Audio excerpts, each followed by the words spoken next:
TV Candidez. Aqui a cidade tem muito mais espaço. Fundação Jaime Martins. Promovendo cidadania.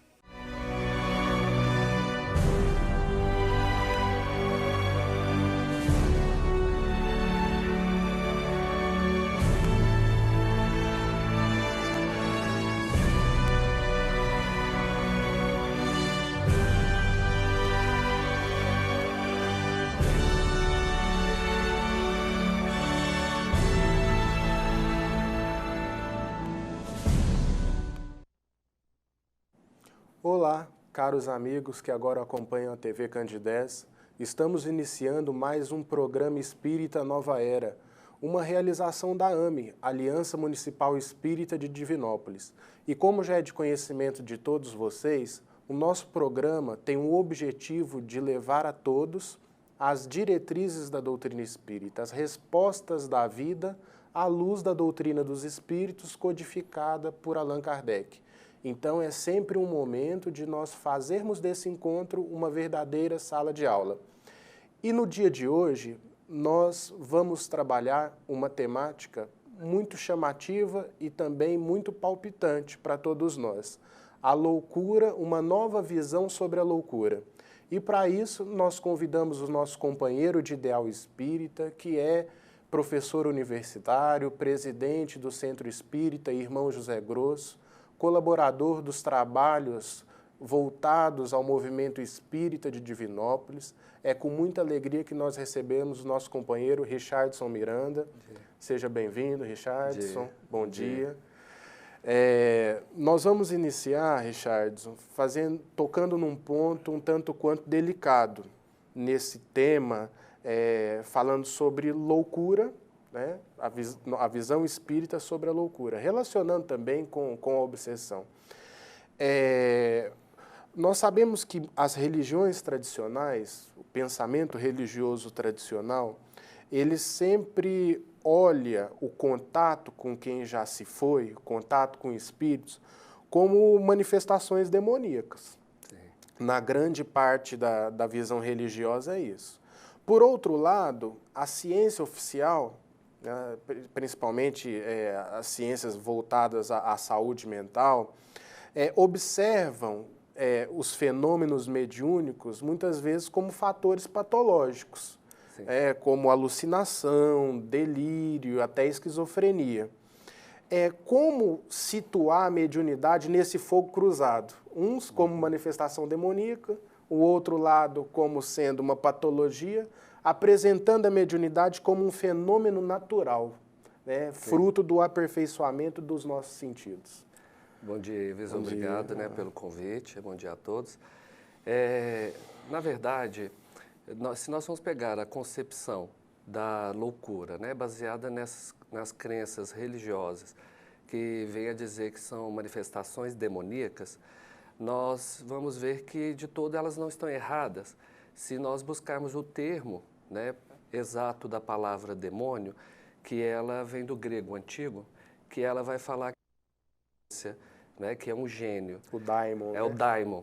Então, assim, se é uma inteligência, se é um gênio, então nós somos daimons, né? Nós somos demônios, porque se refere, então, a essa capacidade que ela pode ultrapassar os liames físicos.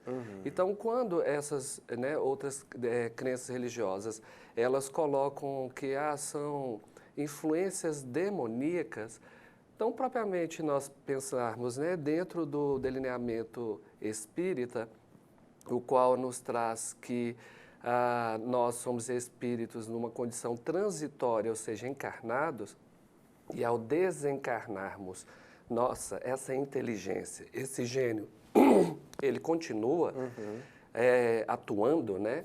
Ele somente estará despido deste corpo físico, e assim como nós estabelecemos relações uns com os outros enquanto estamos aqui encarnados, enquanto desencarnados também esse intercâmbio ainda acontece. Sim. Então, de uma certa forma, a compreensão deles não está errada, que realmente sim, podem haver situações que há essa influenciação extracorpórea. Só que nós temos que pegar a luz das obras que nos dizem que isso é o estado do nível evolutivo desse indivíduo. né, desse espírito. Que essa condição, então, ela não é definitiva como um ser maléfico que foi criado e condenado a essa condição. Não.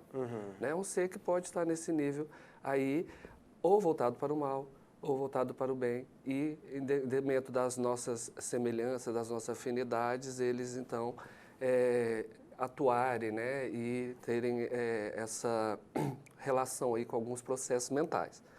O outro ponto, quando nós falamos da medicina em si, eu já digo que já avançou bastante, porque desde 1998, a Organização Mundial de Saúde, ela muda a concepção do que é saúde.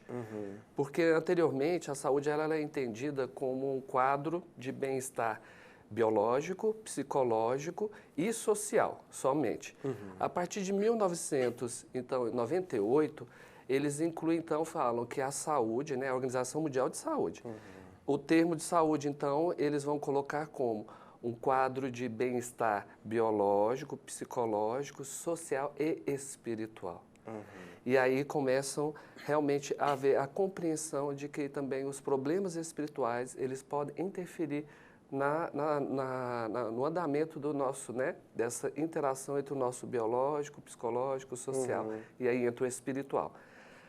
Aí, nesse sentido, a Classificação Internacional das Doenças, que é a CID, que a medicina utiliza para diagnosticar as doenças, né, que é um glossário padronizado, ele vai incluir, então, a partir deste momento, no seu glossário, no item F44.3, como um problema de saúde,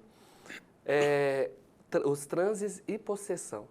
Então, aí nós vamos ter nos registros, a própria medicina já assumindo já a identidade, né, desse problema que pode acontecer. Sim. Mas aí nós temos um avanço muito grande no sentido de que vai ser colocado como transe e possessão, ou seja, o primeiro momento que aí oficialmente se reconhece que algo acontece fora do corpo físico, algo que pode interferir no biológico, na manifestação, no andamento desse corpo físico, né? Então, quando fala F44.3, aí vai trazer para a gente transe e possessão.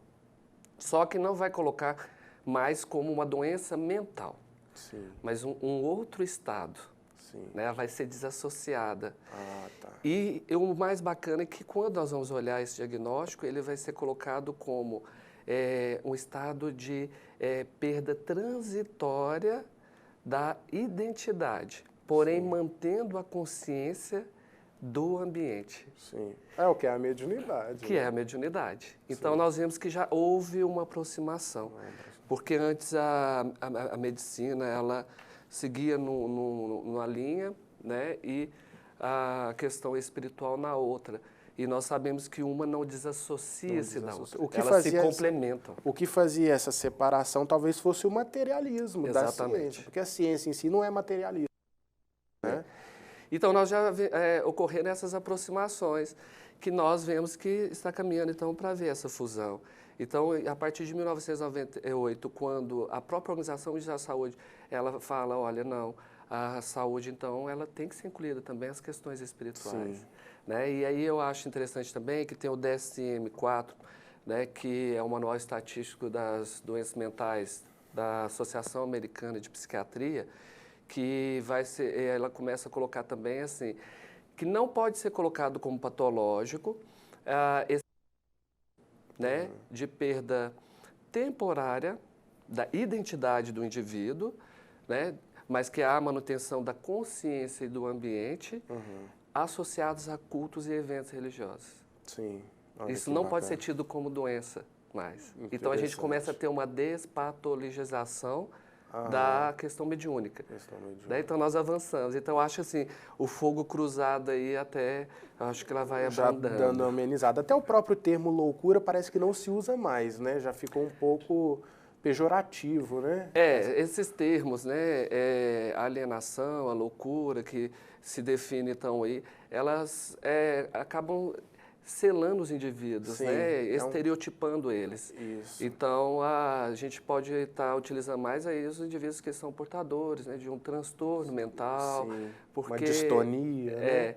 Que aí a gente vê que também podem haver situações, mesmo tratando do biológico, que Sim. elas podem ser reversíveis. Sim, Richardson, a gente tem na mediunidade, a gente sabe que nem toda influência ela é positiva.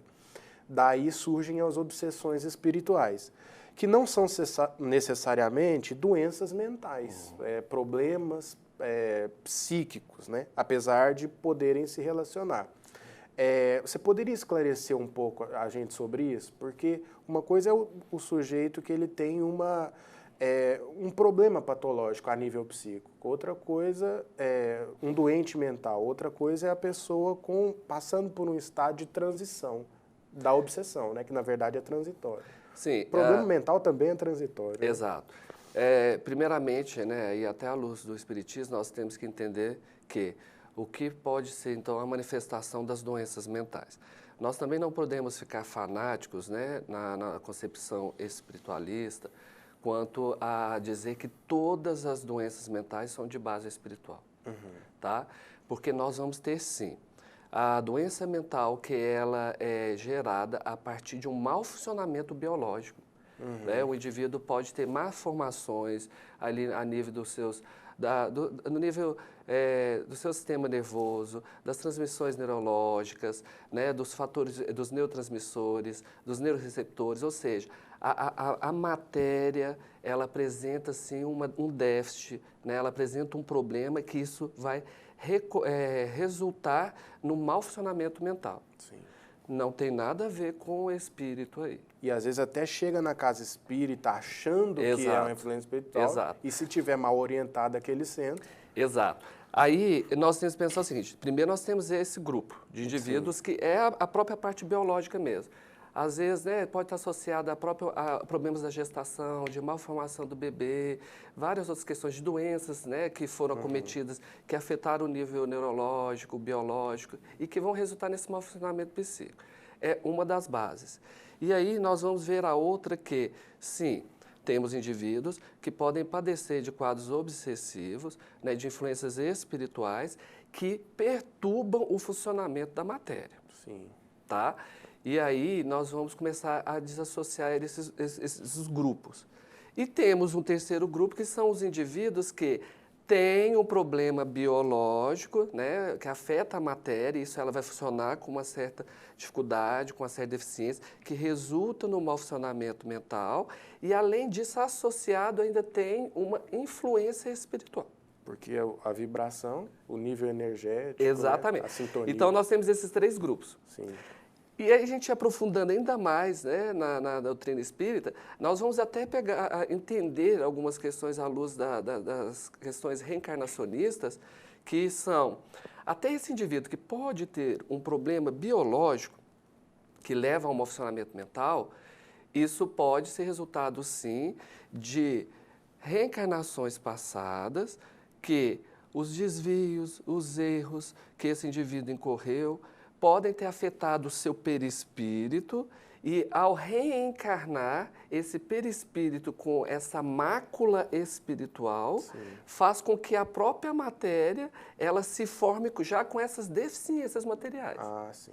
Né? Olha que interessante. Até para a questão biológica em si, a doutrina espírita nos traz essas explicações. E já não, tem o outro indivíduo que não tem os problemas biológicos, mas, ora, ele apresenta uma perturbação mental em detrimento de influências exteriores, que podem ser os casos das mediunidades, né, em desequilíbrio, sim, que o indivíduo não tem a percepção, que não tem educação mediúnica, tudo. Mas o Espiritismo, então, vem a explicar e a dizer, nós, então, temos os casos que vão ser trabalhados com a medicina que vai tratar, sim, porque já né? atingiu o porque físico, é biológico, né? Então temos que ter a medicina terrena trabalhando. Aham. Temos os casos, então, que aí nós podemos falar da medicina espiritual trabalhando. Então, o ideal é que sejam associados, né? Um tratamento não dispensa o outro, não, né? Um não dispensa o outro, os dois se complementam. E agora é um ponto fundamental, porque às vezes na casa espírita, o dirigente, ó, aquele que vai receber a pessoa com alguma perturbação, ele tem que ter um discernimento muito grande para poder fazer não um diagnóstico assim preciso, mas para ter aquela visão pautada no bom senso, para não jogar tudo para o lado espiritual, né? E para poder tá fazendo uma identificação do problema mais exato, a fim de que muitas vezes não incorra em erro de estar chamando um problema para si que você não vai ter meios de resolvê-lo, né? Pode sim atenuá-los, porque o tratamento espiritual ele sempre soma, já que o problema mental e a obsessão sempre estão, de certa forma, vinculados. Mas o tratamento espiritual não dispensa um tratamento médico. Não, porque nós temos que pensar que quem trata a matéria é a medicina terrena. Sim. Ela que vai utilizar dos recursos, que é a própria, né, inteligência, que é um estado aí de um nosso, né, nível evolutivo que nos permite hoje utilizar das próprias substâncias que a natureza nos traz para dar uma adequação, né, através da psicofarmacologia ao funcionamento do corpo físico. Nós temos que trabalhar nessa esfera. Sim. E associado a ela também nós temos que trabalhar a esfera espiritual.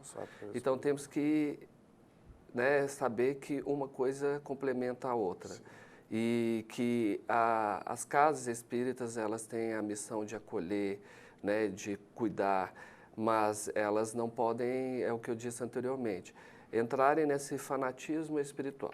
Sim. Né, achar que tudo é de base espiritual, que não é. Sim. Né? Nós temos sim os casos que envolvem a matéria, então nós precisamos dos recursos que tratam a matéria. Que tratam a matéria. E você já meio que respondeu para a gente uma próxima pergunta que ia mais ou menos nessa direção, que você, quando você se refere a um passado, a ser espiado nessa existência, que muitas vezes traz predisposições genéticas, até mesmo genética, a desenvolver determinados problemas, eu gostaria de um esclarecimento nesse sentido, porque às vezes o problema mental e a obsessão espiritual, elas podem ser de origem expiatórias, ou seja, o indivíduo ele já reencarna com aquela predisposição.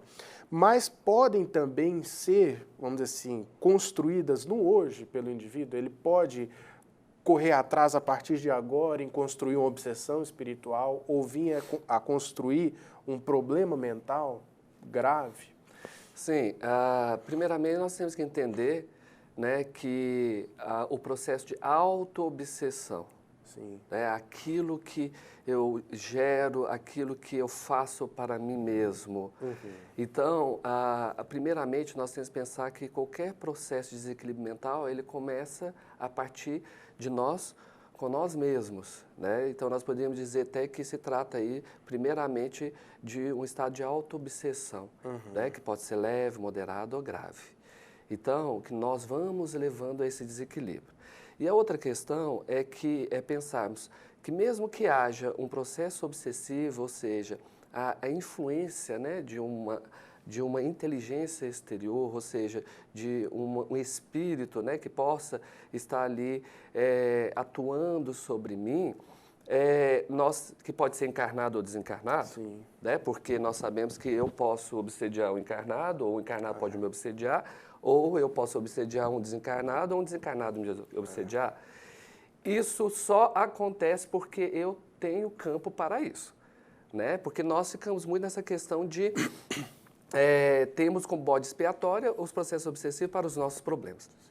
Então, nós temos que lembrar que os processos obsessivos eles ocorrem somente quando eu tenho campo para aquilo. São oportunistas, na verdade. Semelhante atrai semelhante. Não é? Então, sim. O adoecimento mental, nós temos que sempre refletir que ele, primariamente, ele começa conosco mesmo. Ou seja, num processo de auto-obsessão de nós com nós mesmos.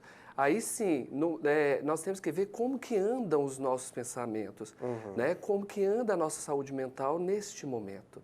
Porque sim, nós podemos ter questões agora que são ainda resultados de decisões, de condutas passadas, mas nós não podemos esquecer que o amanhã será o resultado das nossas decisões, das nossas condutas hoje, né?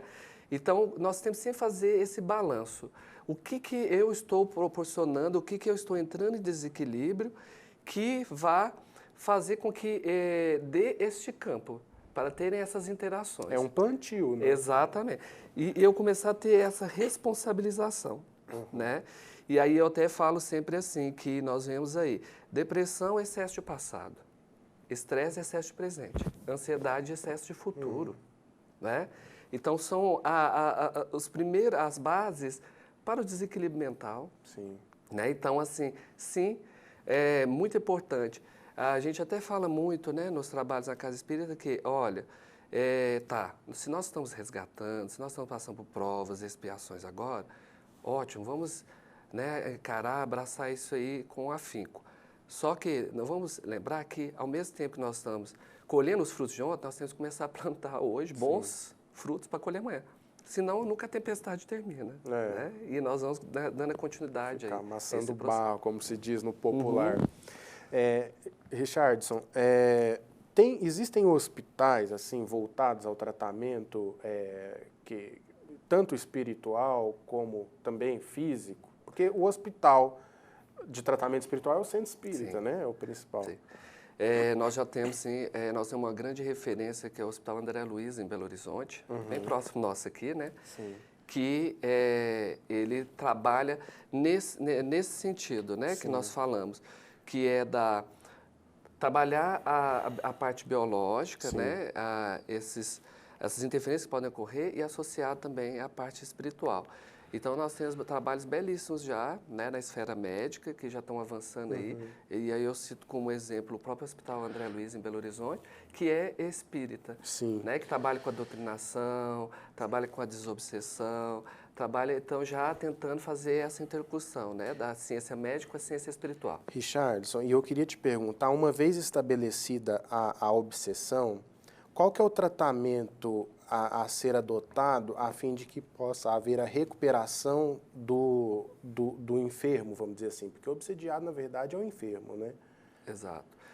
Olha, primeiramente é o que nós já estamos falando, né? Nós temos que, primeiro, verificar, né, a parte funcional biológica, né? Porque esse corpo físico é o carro que está nos transportando aqui. Então, nós temos que ver como anda o funcionamento desse veículo físico e o que pode ser feito para melhorar a qualidade desse veículo físico. Se nós temos algum problema, vamos buscar a medicina terrena para poder ver se com medicações, com psicoterapias, com outros tratamentos, se a gente pode proporcionar esse reequilíbrio. E em segundo, nós temos aí o nosso tratamento espiritual. Sim. Tá? Buscar as questões do espírito e tentar começar a trabalhar a reforma íntima, a edificação, porque uma coisa não se desassocia da outra. Sim. O passe também, são recursos, a água magnetizada, as palestras públicas. As palestras públicas, que a gente está fazendo a autoeducação. Uma forma de desvincular o pensamento, porque a obsessão a gente sabe que é uma conexão de pensamentos, né? Sim. E que estão, vamos dizer assim, vibrando naquela mesma sintonia. Você mesmo falou semelhantes. Exato. Então, para quebrar essa semelhança, um precisa sair fora da jogada. Precisa. E eu falo sempre a gente se preocupar muito com o nosso alimento mental. Sim. Porque nós hoje estamos até avançando, preocupados com o nosso alimento material, né? Se isso tem muitas gorduras, como se isso tem muito carboidratos, vai desequilibrar a minha saúde física. Mas nós não temos nos preocupado com a nossa saúde mental, que leva a esse desequilíbrio espiritual, né? Nós não preocupamos com que o que nós estamos assistindo, o que nós estamos lendo, o que nós estamos ouvindo. Isso tudo é o alimento mental, que vai resultar depois na questão da nossa condição espiritual também, vibracional, né? E nesse desequilíbrio que acontece, né? Nesse inteirinho aí do biológico, do psíquico e do espiritual. Com certeza. Richardson, nós gostaríamos muito de agradecer a sua presença. Tá? O nosso diálogo foi muito esclarecedor. Gostaríamos também de agradecer a todos os nossos telespectadores pela paciência, pela audiência. Lembrando ainda que na próxima terça estaremos aqui refletindo sobre outros assuntos sempre visando levar até você maiores esclarecimentos. Desde já, desejamos muita paz e até a próxima.